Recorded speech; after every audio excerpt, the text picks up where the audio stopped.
sungguh mengucap syukur Kau berada di bangsa Indonesia. Di mana Kau masih aman, Kau masih dapat beribadah dengan setiap hati kami padamu. Tuhan, Kau sertai para pemimpin kami, Bapak Presiden Jokowi, Bapak Ganjar Pranowo sebagai pembicara kami, dan Wali Kota Semarang dan Bapak Indra Priadi. Kau sertai mereka, Kau sertai dan berkati setiap keputusan yang mereka buat. Biarkanlah keputusan itu merupakan bagian dari cakang budi bangsa Indonesia. Kami juga berdoa Tuhan untuk kita rutin sebagai ketua sinode di gereja kami GPI. Bagilah Dia memimpin sinode kami yang sungguh-sungguh, sertai Dia Tuhan, agar apapun keputusan bagi gereja ini, bagi gereja GPI di seluruh Indonesia, tetap dengan satu tujuan untuk memuliakan nama-Mu. Dan kami juga berdoa Tuhan untuk Bapak Gideon Rusli sebagai pembina kami di tempat ini. Biarkanlah Dia memimpin kami, membina kami menjadi gereja yang lebih baik, menjadi penyembah-penyembah-Mu yang luar biasa Tuhan. Dan kami juga berdoa untuk kepada sidang kami di tempat ini, Bapak Petrus Tuhan, Kau sertai keluarganya, Kau sertai dia Tuhan dan memimpin domba-domba-Mu di tempat ini. Biarkanlah dia mengiring domba-dombanya untuk menjadi semakin mengenal diri-Mu dan menjadi semakin serupa dengan Kristus. Kau sertai dan juga tolong sertai Bapak Presiden yang nanti membawakan firman, berkati lidah bibirnya, agar apapun yang diucapkan di tempat ini merupakan firman-Mu yang disampaikan kepada kami. Sertai kami Tuhan.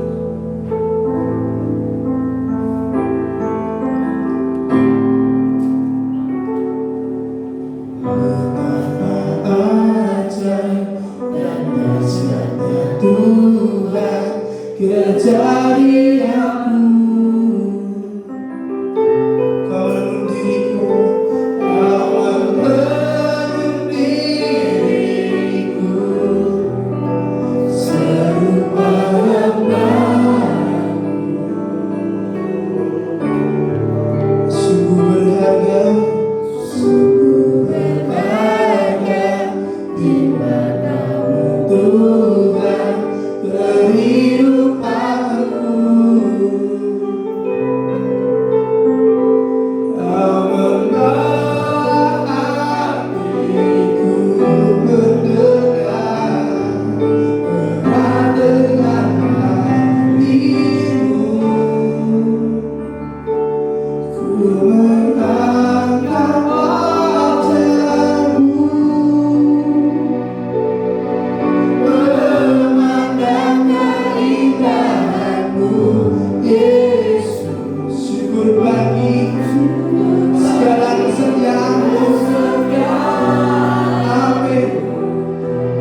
kami dalam hidup kami.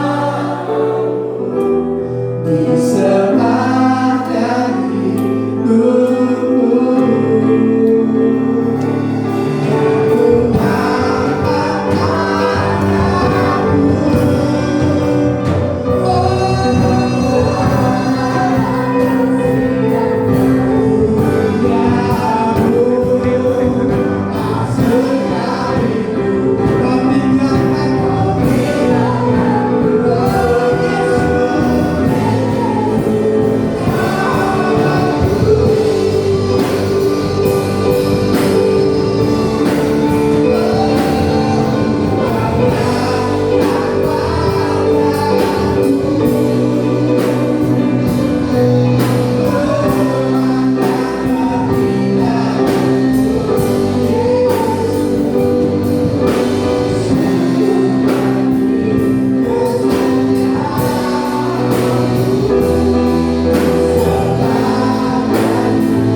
kasih Engkau baik-baik kami.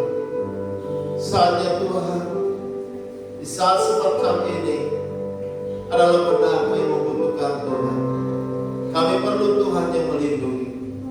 Kami perlu Tuhan Engkau ada senantiasa di sisi kami, dan kami boleh rasakan damai, rasakan sukacita, rasakan perlindungan Tuhan yang ajaib. Saatnya kami mendengar kebenaran firman. Dalam firman itulah yang mengajar dan mendidik kami pada saat ini untuk tetap ada di dalam Tuhan. Dan oleh sebab itu Tuhan, kami serahkan pemerintahan ini di dalam pimpinan Roh Kudus yang memberikan kami hikmat, memberikan kepada kami pewahyuan, berbicara dalam batin kami ya Roh Kudus, dan Engkaulah Tuhan yang menyempurnakan apa yang dapat kami sampaikan. Sembunyikan kami di balik salib, dan urapilah kami sekalian, baik kami yang ada di tempat ini maupun seluruh jemaat Tuhan yang ada di rumah, dimanapun mereka berada, dalam Roh menyertai. Di dalam nama Tuhan Yesus kami terima firman. Haleluya. Amin. Silakan dulu Bapak Ibu Saudara sekalian, puji Tuhan. Jemaat Tuhan yang ada di rumah, mari kita bersama-sama menyimak kebenaran firman Tuhan. Dan firman Tuhan pada saat ini berbicara tentang Tuhan, perteduhan yang kekal, terambil dalam Mazmur pasal yang ke-91 ayat yang ke-9 hingga ayat yang ke-11. Firman Tuhan berbicara demikian. Firman Tuhan Mazmur 91 ayat yang ke-9 hingga ayat 11. Dibantu saja di sana kalau itu belajar. Ya. Mari baik kita bersama-sama membacanya. Baik Bapak Ibu Saudara sekalian ada di rumah, mari kita membaca bersama-sama dengan bersuara, biarkan telinga kita mendengar apa yang kita akan baca pada saat ini. Mazmur 91 ayat 9 hingga 11 katakan, sebab Tuhan ialah tempat perlindunganmu, yang maha tinggi telah membuat tempat perteduhan. Malapetaka tidak akan menimpa kamu, dan tulah tidak akan mendekat kepada kemah. Sebab malaikat-malaikatnya akan diperintahkannya kepadamu untuk menjaga engkau di segala jalan. Di dalam mazmur yang disampaikan sebagai mazmur untuk perlindungan, sebab Allah adalah tempat perlindungan kita yang kekal. Saudara sekalian, secara garis besar Mazmur pasal ke-91 ya, seluruhnya dari ayat yang pertama hingga ayat yang ke-16 itu berbicara tentang, ayat pertama dan ayat yang kedua berbicara kesimpulan atau pernyataan awal ya. Pernyataan awal atau kesimpulan itu menyatakan bahwa Tuhan adalah perlindungan kita, kota benteng kita, perisai kita yang ajaib. Ayat 3 dan hingga ayat 8 katakan berkat, tentang berkat perlindungan Tuhan. Dan ayat 9 yang tadi kita baca adalah kunci untuk mengalami perlindungan Tuhan. Ayat yang 10 hingga 13 katakan lanjutan berkat daripada perlindungan Tuhan. Ayat 14 hingga 16 katakan janji pribadi Tuhan melindungi yang mengenal namanya. Itulah garis besar daripada Mazmur pasal yang ke-91. Diklik terus, sudah banyak sekali di sana. Coba diikuti saja ya. Jadi itu adalah garis besar Mazmur 91 ayat yang pertama hingga ayat yang ke-16. Nah, Bapak Ibu Saudara sekalian, betapa penting pada zaman sekarang ini kita memiliki perlindungan, saudara, ya. Namun bagaimana kita bisa mendapatkan perlindungan daripada Tuhan, itu menjadi hal yang penting. Lebih penting lagi, seperti hal yang kita saat ini dalam kondisi yang tidak jelas oleh karena virus corona, kita tidak tahu bagaimana cara kita melindungi diri ya. Tetapi kita kalau tahu cara melindungi diri, maka kita akan aman. Sebagaimana kita tahu pakai masker, pakai hand sanitizer, kita cuci tangan, ya, lebih rajin lagi. Ya, kalau kita sudah keluar, kita mandi, saudara sekalian, jaga diri, jaga jarak. Itu semua adalah cara-cara kita untuk mendapatkan perlindungan. Nah, oleh sebab itu kita perlu untuk mendapatkan yang namanya cara untuk mendapatkan perlindungan yang kekal dari tempat yang maha tinggi Allah kita. Nah, dikatakan di dalam ayat yang ke-9b, yang maha tinggi telah kau buat tempat perteduhan. Ayat 9b, ya. Nah, kunci untuk mengalami perlindungan Tuhan adalah kalau kita menjadikan Tuhan tempat perteduhan kita. Ada banyak orang di luar tidak menyadari dan merasa dirinya kuat, merasa dirinya hebat, punya kemampuan besar dan lain sebagainya, dan merasa tidak perlu yang namanya perlindungan Tuhan. Tetapi bagi kita yang percaya kepada Tuhan, maka kita dengan penuh kesadaran akan kelemahan yang kita miliki. Oleh sebab itu kita mau menjadikan Tuhan tempat perteduhan kita. Di sana dinyatakan tempat perteduhan seperti sebuah kemah atau rumah, di mana akan melindungi dari panas ataupun dari hujan, melindungi dari cuaca yang buruk. Itu adalah rumah atau tenda. Dan di sanalah kita bisa berlindung, berteduh. Di sana kita bisa merasa aman. Nah, saudara sekalian, kalau kita menyadari bahwa hidup kita ini lemah, mari kita datang kepada Tuhan sebagai tempat perlindungan yang teguh, perlindungan yang kuat. Nah, pertanyaannya adalah bagaimana menjadikan Tuhan itu tempat perteduhan kita. Kita semua ingin mendapatkan perteduhan yang kuat, dan Tuhan satu-satunya tempat perteduhan kita yang paling kuat. Hanya bagaimana untuk mendapatkannya? Yang pertama, milikilah iman. Dan iman itu hasil dari sebuah keputusan bahwa kita percaya kepada Tuhan. Milikilah iman kepada Yesus. Iman kepada Yesus artinya kita beriman kepada Juru Selamat. Karena Yesus Kristus artinya adalah Juru Selamat. Juru Selamat adalah pribadi yang memang sanggup untuk menyelamatkan. Memang keahliannya adalah menyelamatkan. Tinggal kita mau ambil keputusannya di sana. Seperti halnya kita kalau tahu tentang juru mudi, artinya orang adalah orang yang ahli untuk mengemudikan mobil atau lain sebagainya. Atau kita mau tahu yang lain, yang misalkan ahli di dalam kunci, maka kita tahu kemana kita pergi untuk memperbaiki gembok kunci. Nah, itu adalah sebuah keputusan. Kalau kita keputusannya salah, ambil juru mudi, orang yang tidak berpengalaman, tidak tahu caranya mengemudi, maka perjalanan itu menjadi sangat mengerikan. Perjalanan itu sangat menakutkan. Kenapa?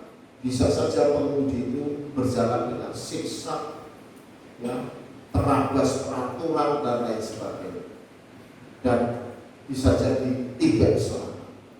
Nah, bagi kita, kalau keputusan iman kita jelas kepada Juru Selamat yang memberitakan kepada kita keselamatan yang pasti dan bukan semoga, bukan kira-kira, tapi pasti selamat, dan keputusan itu tepat, maka kita pasti selamat. Nah, keputusan iman kita kepada Yesus Kristus adalah keputusan keputusan yang tepat. Karena dia sudah membuktikan dirinya adalah pribadi yang selamat dari maut. Yesus Kristus mati, dikuburkan, tetapi dia bangkit, dia naik ke surga, dia ahli di dalam hal ini. Maka kita bisa menggantungkan keputusan iman kita kepada pribadi yang demikian, untuk akhirnya kita akan mendapatkan keselamatan. Di dalam ayat 9 tadi dikatakan, sebab Tuhan ialah tempat perlindunganmu, yang maha tinggi telah membuat tempat perteduhan. Jadi ini adalah keputusan kita dan bukan keputusan orang lain. Keputusan pribadi. Dalam bahasa Inggris disebutkan because you choose, sebab kamu memilih. Jadi pilihan. Orang Kristen sudah memilih Yesus sebagai juru selamat. Dan inilah keputusan. Bapak Pendeta Gideon Rusli, Gembala pembina kita, mengatakan bahwa keputusan iman kita akan menjadikan Tuhan tempat perteduhan kita. Jadi keputusan kita bukan karena ikut-ikut orang lain, bukan karena dorongan, bukan karena desakan, bukan karena paksaan, tapi iman itu diambil oleh karena sebuah keputusan yang sadar. Ya, keputusan yang sadar. Oleh sebab itu saudara sekalian, keputusan iman kita adalah keputusan yang penting. Ya, keputusan yang penting. Ini tidak bisa diremehkan. Ya, tidak bisa asal-asalan, harus dipahami betul. Bahwa ketika kita beriman kepada Tuhan, beriman kepada Juru Selamat, dan kita mengambil keputusan untuk ada di dalam Kristus, itu adalah sebuah keputusan yang sangat penting. Karena itu perlu disadari dari sekarang. Perlu disadari, bukan sekedar hanya menjadi orang Kristen, hanya bisa disebut sebagai orang Kristen atau KTP-nya KTP Kristen. Ini lebih daripada itu, yaitu harus menjadi keputusan iman. Saya memilih Yesus Kristus sebagai Tuhan dan Juru Selamat. Oleh sebab keputusan itulah yang membuat kita bisa tinggal di dalam Kristus, ada di dalam keselamatan, ada di dalam Kristus, berarti ada perteduhan, perlindungan. Kalau kita mengakui Bapak Jokowi sebagai Presiden Republik Indonesia, dan secara hukum dan konstitusi dinyatakannya, maka kita ada dalam payung negara Republik Indonesia. Hukum-hukum dan ketetapan-ketetapan dan keputusan-keputusan yang diambil akan mengikat kita. Maka seluruh manfaat kenegaraan kita bisa dapatkan, termasuk perlindungan. Kalau kita ke luar negeri ada masalah hukum, kita akan ada dibela oleh negara dan bangsa Indonesia. Tentunya mari kita bertindak benar, bertindak baik. Tetapi juga punya konsekuensi.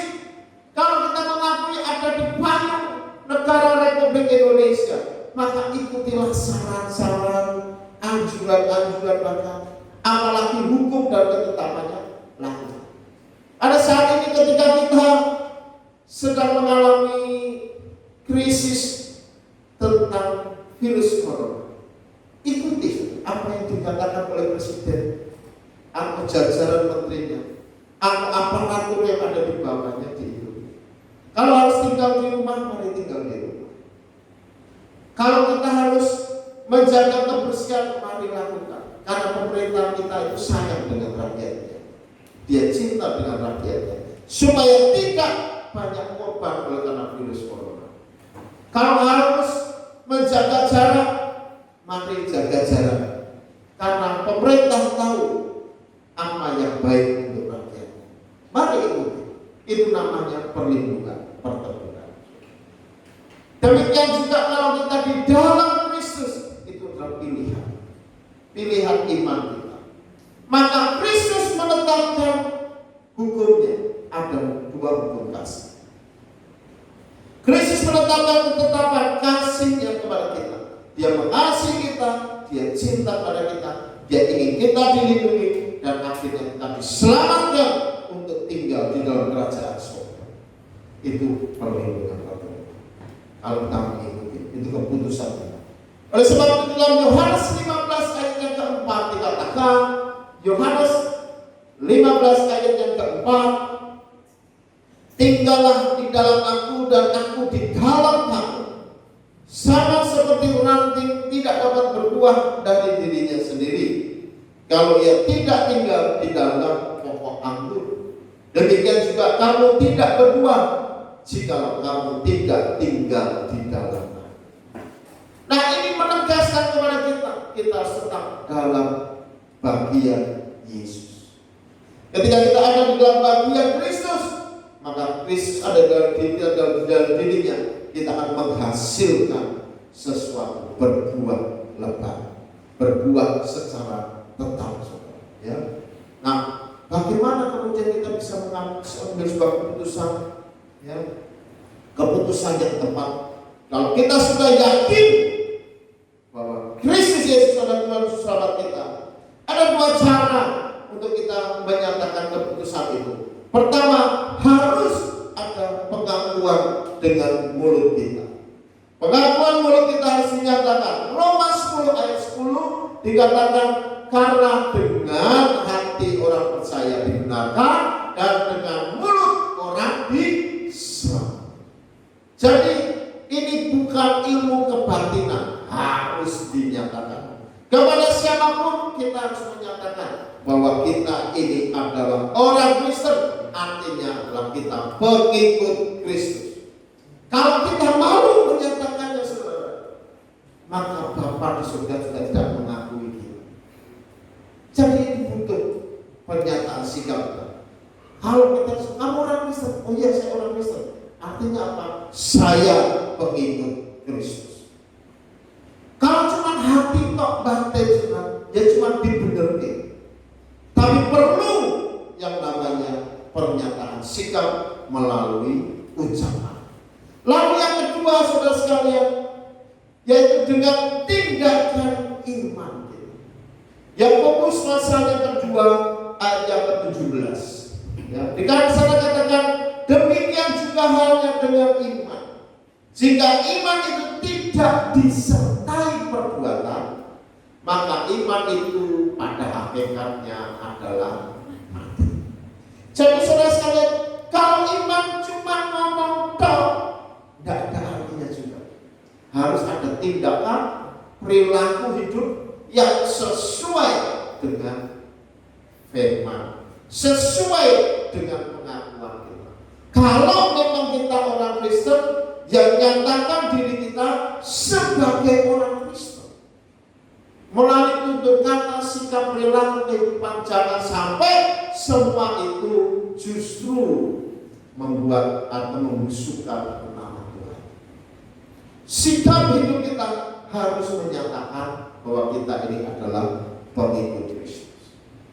Sama saudara, kalau kita tinggal di Indonesia, kalau kita tinggal di Indonesia dalam perteduhan orang dalam hukum Indonesia, dalam perlindungan hukum Indonesia, tetapi saudara sekalian, kalau kita cuma ngomong tok, kita orang Indonesia, tapi perilakunya bukan perilaku orang Indonesia, melakukan kriminal dan kejahatan, maka hukum juga akan bertindak. Oleh sebab itu, mari wujudkan iman kita dalam perilaku yang baik, perilaku yang benar, biar nama Tuhan dimuliakan, nama Tuhan dibesarkan. Yakobus pasal 2 ayat 6 menegaskan juga, sebab seperti tubuh tanpa roh adalah mati, demikian juga iman tanpa perbuatan-perbuatan adalah mati. Jadi wujudkan perbuatan iman kita dengan menunjukkan iman kita. Perilaku iman kita harus nampak kepada banyak. Amin, saudara. Oleh sebab itu kita bisa mendapatkan perlindungan Tuhan secara pasti. Perlindungan Tuhan itu bukan hanya sesuatu yang enak-enakan saja. Artinya, saya orang Kristen, saya pasti dilindungi Tuhan. Belum tentu kalau perilaku kita tidak menunjukkan kekristenan, ya Tuhan tidak mau juga, saudara. Kenapa? Karena Tuhan tidak bisa dipermainkan.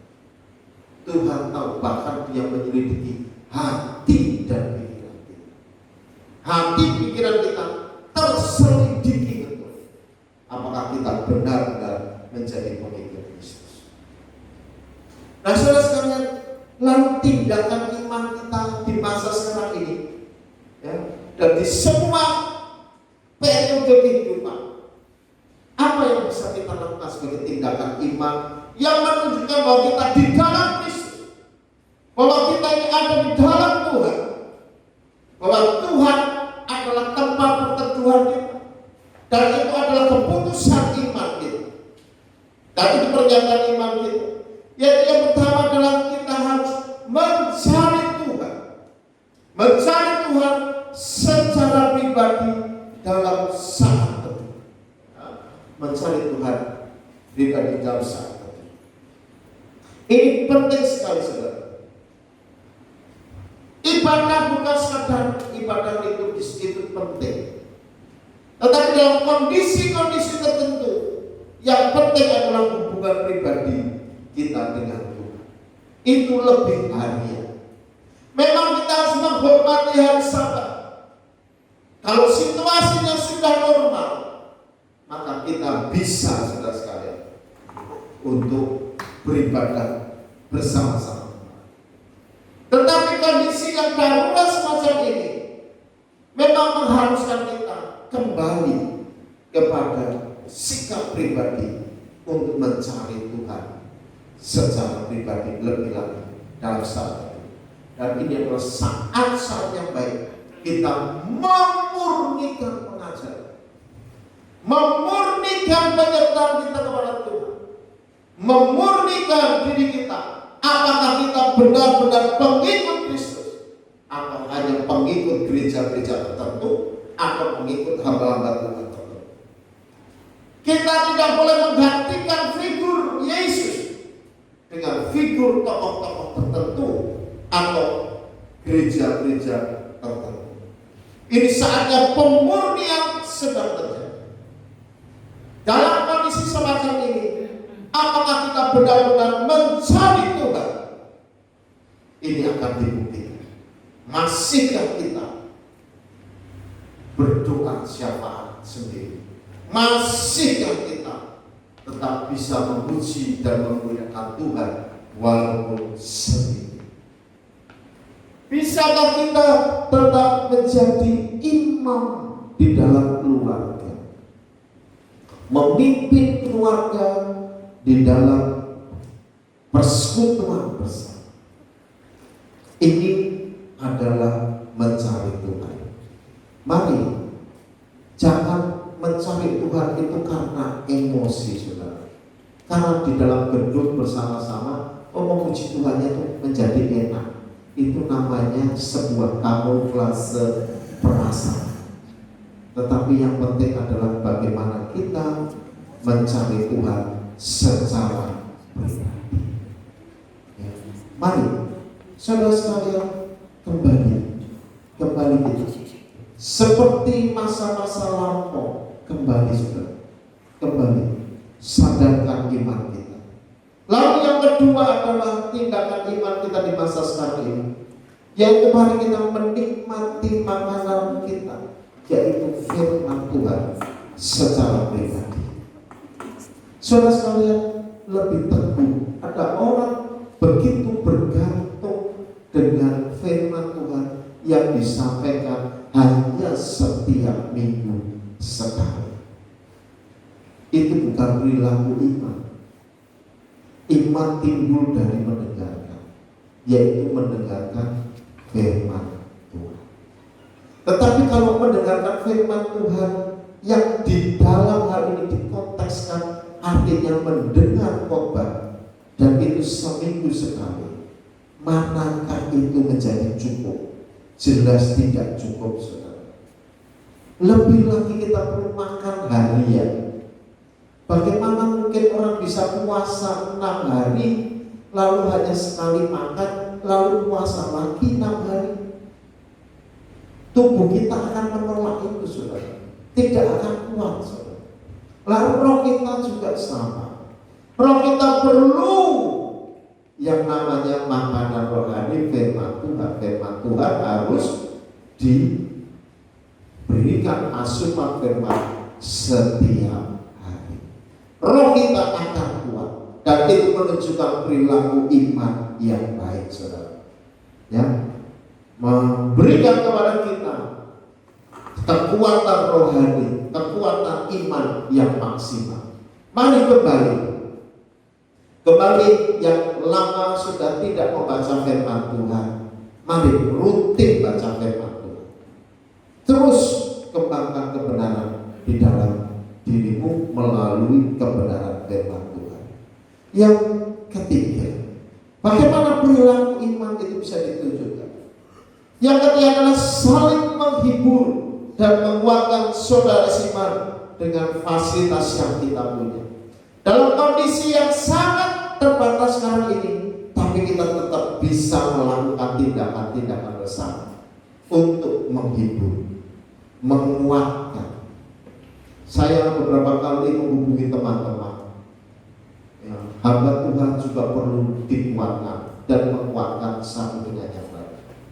Dalam situasi semacam ini kami saling menghubungi, ya, saling kontak. Sekarang itu zaman teknologi, informasi bisa dicapai, tetapi sekali yang digunakan adalah satu arah dan itu pun hanya terima informasi yang tidak ada arti. Mari kontak keluarga, kontak teman, kontak sahabat yang lain, mungkin yang sedang sakit. Mari kita hidupkan, walaupun sekarang tidak bisa menghubungi secara tatap muka, tidak bisa besuk langsung, tapi bisa lewat telepon. Ini tindakan, pilihan, saudara. Ya. Kita bisa berdiam diri, tidak melakukan apa-apa, tidak mengerjakan apa-apa, dan mungkin itu nyaman buat saudara. Tetapi tindakan iman yang pasti yang bisa kita lakukan, mari saling menghibur dan menguatkan. Dalam situasi yang semacam ini, ketika semua orang ada di rumah dan menjadi boring, menjadi bosan, karena aktivitas banyak yang berhenti, ada baiknya kita kontak, beritahukan, telepon, atau send WA, atau kita sampaikan bagaimana kabarnya, tanyakan saja. Kalau perlu didoakan, bersama-sama didoakan. Kita percaya dengan saling menguatkan, kita akan bisa melampaui situasi saat ini. Ya. Dan ini menjadi tindakan iman.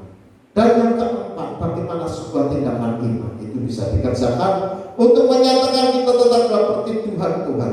Dan itu selanjutnya yang keempat, terus mengikuti pimpinan Roh Kudus dalam hidup kita. Ini perlu kepekaan. Saudara sekalian, ikuti Roh Kudus. Roh Kudus adalah roh yang membawa kita kepada ketertiban. Karena itu kalau hidup kita tidak tertib, mari kembali mengikuti pimpinan Roh Kudus. Roh Kudus akan memberikan kita damai sejahtera. Kalau hidup kita sekarang tidak damai, ikuti Roh Kudus, kita akan mendapatkan damai sejahtera. Roh Kudus akan membawa kita kepada kebenaran. Maka kalau hidup kita saat ini tidak benar, mari kembali kepada pimpinan Roh Kudus supaya hidup kita ini menjadi benar, sesuai dengan kebenaran firman Tuhan. Karena Roh Kudus tidak mungkin bertentangan dengan firman Tuhan. Kalau Roh Kudus itulah yang akan memberikan kepada kita penghiburan. Oleh sebab itu kalau saat ini kita sedang sedih, berduka, kita sedang tertekan, kita sedang mengalami masa-masa sukar, saatnya masuk dalam pimpinan Roh Kudus. Roh Kudus akan memberikan penghiburan. Roh Kudus sekarang telah memberikan roh pertolongan dalam diri kita. Kalau saat ini seakan-akan buntu, bisnis macet, usaha berhenti, omset otomatis drop, ekonomi sedang melemah, situasi tidak memungkinkan untuk usaha, mari ikuti pimpinan Roh Kudus. Roh Kudus akan memberikan pertolongan. Roh Kudus akan memberikan kekuatan yang baru bagi kita. Mari terus saudara sekalian, bawa diri kita masuk di dalam pimpinan Roh Kudus. Oleh sebab itu semua yang kita bisa dapatkan, semua yang kita bisa miliki, itu adalah sebuah keputusan. Keputusan yang penting bagi setiap orang Kristen untuk kita mendapatkan perlindungan Tuhan, mendapatkan perteduhan Tuhan. Maka kesimpulan pada hari ini yang kita bisa ambil adalah bahwa keputusan iman kita untuk menjadikan Tuhan sebagai tempat perteduhan yang kekal akan membuat Tuhan melindungi kita. Tuhan akan melindungi kita dari segala mara bahaya, dari segala malapetaka, dari segala tulah. Karena Tuhanlah tempat perteduhan kita yang teguh. Amin. Mari bawa diri kita lebih lagi kepada Tuhan. Dalam keadaan semacam ini, lebih lagi kita dalam mengenal Tuhan. Dan Tuhan itu sayang dengan saudara. Tuhan cinta dengan saudara. Tuhan ingin melindungi saudara sekalian. Tuhan ingin menjadi tempat perteduhan yang teduh bagi engkau, bagi seluruh keluarga, bagi seluruh rencana-rencanamu, bagi seluruh aktivitas hidupmu. Tuhanlah tempat terbaik di mana kita bisa mendapatkan perlindungan. Mari kita berdoa. Amin.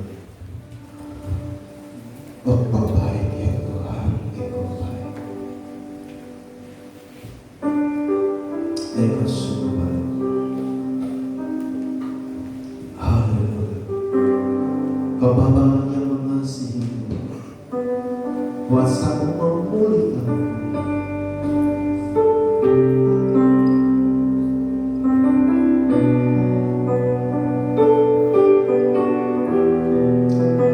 Hati yang baru Kau beri bagi kami,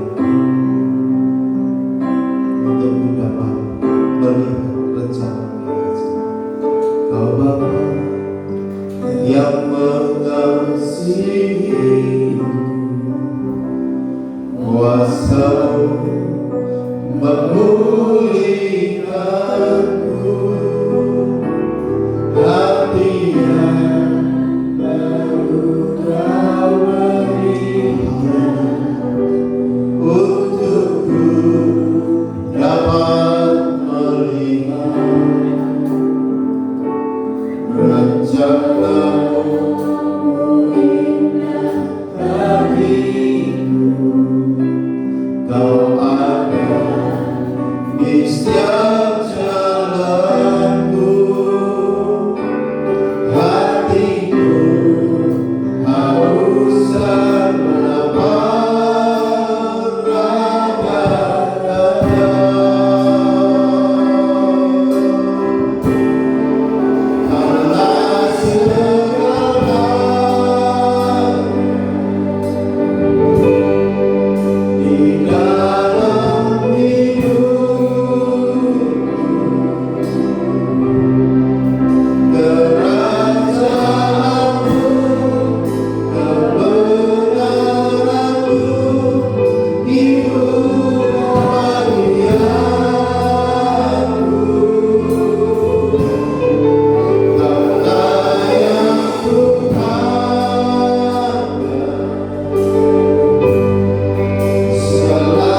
kami Yesus Kristus Tuhan dan Selamat kami yang hidup, Allah kami yang ajaib. Tempat perlindungan kami yang teguh, kota benteng kami yang ampuh, Tuhan Yesus. Engkau perlindungan kami yang ajaib. Terima kasih ya Tuhan, terima kasih Kau ajaib. Dan keputusan iman kami adalah Engkaulah Tuhan dan Juru Selamat kami. Keputusan yang penting yang boleh kami ambil. Oleh sebab itu kami tidak takut gentar tawar hati, karena kami tahu keselamatan sudah Tuhan beri. Terima kasih ya Tuhan. Engkau perteduhan kami yang kekal dan tiada yang seperti itu. Memberi kepastian keselamatan. Itulah yang kami perlukan. Terima kasih Kau baik, sungguh baik, amat sangat baik-baik. Haleluya. Sekarang kami bersama-sama berdoa, Tuhan, satukan iman dan percaya. Hamba berdoa, biarlah negeri ini Tuhan ada keselamatan datang daripada-Mu. Kami serukan bersama-sama ya Allah, Shalom Indonesia. Indonesia damai sejahtera. Indonesia aman. Indonesia dalam lawatan Tuhan. Indonesia mengalami pemulihan. Indonesia akan mengalami kuasa Tuhan yang ajaib. Biarlah Indonesia dalam pimpinan Allah yang bagus, diberkati seluruh aparatur negara, sipil atau pemerintah. Engkau memberkati dari pusat hingga ke daerah. Bahkan Engkau memberkati Tuhan, khususnya wilayah Bawangan dan sekitar. Untuk RT, RW, lurah, camat kami, Tuhan berkati. Nyatakan kuasa-Mu atas hidup mereka ya Tuhan. Dilindungi, lebih khusus tentang virus corona. Allah memberi perlindungan bagi Indonesia agar selesai dengan secepat-cepatnya. Kami percayakan Indonesia dalam kuasa Dia. Engkau juga memberkati gereja-Mu di tempat ini. Engkau nyatakan kuasa-Mu. Biarlah gereja di tempat ini mengeluarkan aliran kehidupan yang bermanfaat bagi banyak orang, yang memberi pengaruh positif bagi masyarakat. Gereja dibangun oleh dasar iman yang teguh, oleh orang-orang yang senantiasa berdoa bagi jiwa-jiwa yang terhilang. Tuhan memberkati seluruh jemaat Tuhan. Saat ini mereka di rumah bersama-sama. Biarlah Kamu mengangkat tangan bagi setiap anak-anak Tuhan. Engkau memberkati mereka berlipat kali ganda. Ketika mereka mempersembahkan korban syukur, mereka taat dalam persepuluhan, dan mereka punya korban khusus untuk pekerjaan Tuhan. Bapa di surga, Engkau melihat hati mereka, diberkatilah hidup mereka, diberkati pekerjaan dan usaha dagang mereka. Nyata kuasa-Mu ya Tuhan, sehingga hidup mereka terpelihara sempurna, tubuh jiwa. Engkau memberkati keluar masuk hidup mereka akan menemukan padang rumput. Mereka menikmati aliran air yang tengah hawa berdoa dalam nama Yesus. Sejahterakan anak-anak Tuhan, sejahterakan keluarga-keluarga besar di tempat ini. Biarlah mengalir berkat-berkat Tuhan, bahkan berkat-berkat yang tak mereka duga pun Engkau sudah sediakan. Keluarga yang diberkati dengan keturunan yang kuat, yang sehat, yang cerdas dan pandai. Tuhan memberkati suami istri dalam keharmonisan, dalam kerukunan, sehingga mengalir berkat dari tempat mahatinya. Tuhan nyatakan kuasa, sehingga perjalanan hidup anak Tuhan terus naik, tidak pernah turun, menjadi kepala dan bukan menjadi ekor. Allah yang menyatakan setia, naik sama rumah matahari dengan perlindungan Tuhan. Bahkan yang sakit disembuhkan, yang luka dipulihkan, yang mengalami masalah dan masalah, Tuhan berikan jalan keluar. Kami percaya kuasa-Mu tak pernah berubah. Kuasa-Mu yang ajaib ada bersama dengan kami. Karena Tuhan yang memberkati kami berlimpah-limpah dan yang memperluas usaha kami. Kiranya Engkau Tuhan mendengar doa kami.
dalam pendidikan yang mereka tekuni, dalam apapun ya Tuhan yang mereka lakukan, dalam keterbatasan yang mereka miliki, maka biarlah Tuhan berkat, kasih Allah Bapa, kasih karunia Tuhan Yesus, dan persekutuan Roh Kudus yang menghibur, yang menguatkan, yang menolong